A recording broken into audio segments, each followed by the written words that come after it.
நண்பர்கள் அனைவருக்கும் இந்த நாள் இனிய நாளாக அமையட்டும்.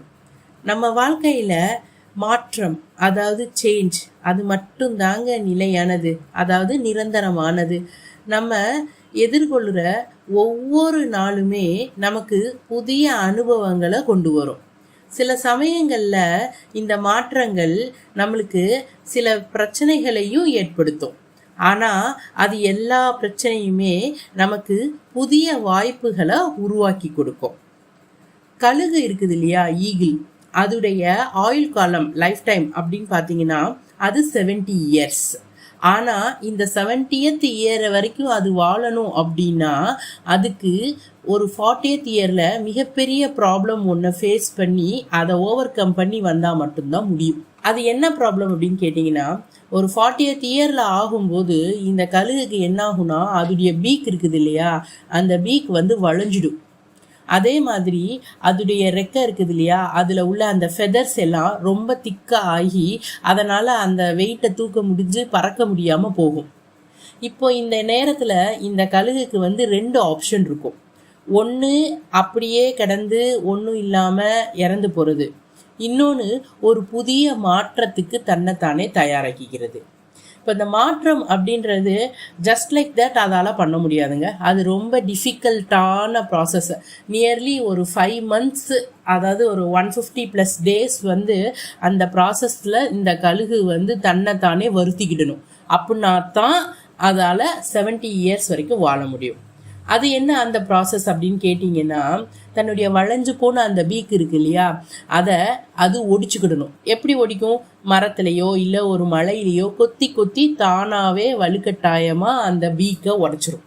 அதே மாதிரி தன் உடம்புல இருக்கக்கூடிய அந்த திக்காக உள்ள ஃபெதர்ஸ் இருக்குது இல்லையா, அதை எல்லாத்தையுமே கொத்தி கொத்தி கொத்தி கொத்தி பிடுங்கி கீழே போட்டுரும். இதுக்கப்புறவு புதுசாக அதுக்கு ஒரு பீக் வரும், அதுக்கப்புறவு புதுசாக ரெக்கை வரும். இதுக்கப்புறவு தான் இந்த கழுகால 70 years வரைக்கும் வாழ முடியும்.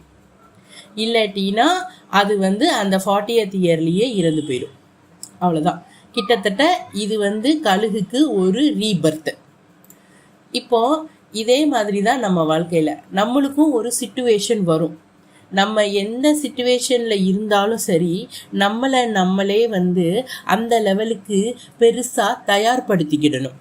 நான் இதை செய்ய மாட்டேன், எனக்கு இது தெரியாது, நான் இதை செய்ய மாட்டேன், எனக்கு இது வராது அப்படின்னு எக்காரணத்தை கொண்டும் நம்ம முடிவெடுக்கக்கூடாது, யோசிக்கக்கூடாது. நான் இதை ட்ரை பண்ணி பார்க்குறேன், என்னால் இதை செய்ய முடியும், நான் அட்லீஸ்ட் செய்ய ட்ரையாவது பண்ணுறேன் அப்படின்னு சொல்லி நம்மளுக்கு நாமளே நம்மளோட எண்ணங்களை வளர்த்தி எடுத்துக்கிடணும்.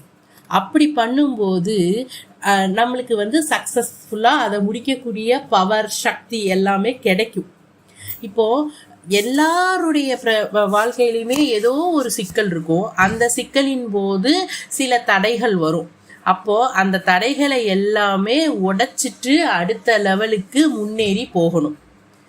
இதுக்கு நம்மக்கிட்ட இருக்க வேண்டிய ஒரே ஒரு முக்கியமான விஷயம் என்னன்னா, என்னால் இதை செய்ய முடியாதுன்னு யோசிக்காது, என்னால் இதை செய்ய முடியும், அட்லீஸ்ட் நான் முயற்சியாவது பண்ணுறேன் அப்படின்னு சொல்லி யோசிக்கிறது தான். இது ஒரு மிகப்பெரிய மாற்றம். அதாவது அந்த மாற்றம் எப்படி ஒரு கழுகு தன்னுடைய வாழ்க்கையில் உள்ள பிரச்சனைகளை ஃபேஸ் பண்ணி அடுத்த லெவலுக்கு போகுதோ, அதே மாதிரி நம்ம இந்த மாற்றத்தை அக்செப்ட் பண்ணி அதுக்கு நிறைய எஃபர்ட் போட்டு இந்த டிஃபிகல்ட்டான ஃபேஸை இந்த இடத்துல இருந்து மாறி அடுத்த இடத்துக்கு எடுத்துகிட்டு போனோம்னா மட்டும்தான் நம்மளும் நம்மளோட வாழ்க்கையில் புதிய பாதைகளை நோக்கி பயணித்து புதிய விஷயங்களை அனுபவிக்க முடியும். அதனால் நம்ம வாழ்க்கையை மேலும் சிறப்பாக மாற்ற முடியும்.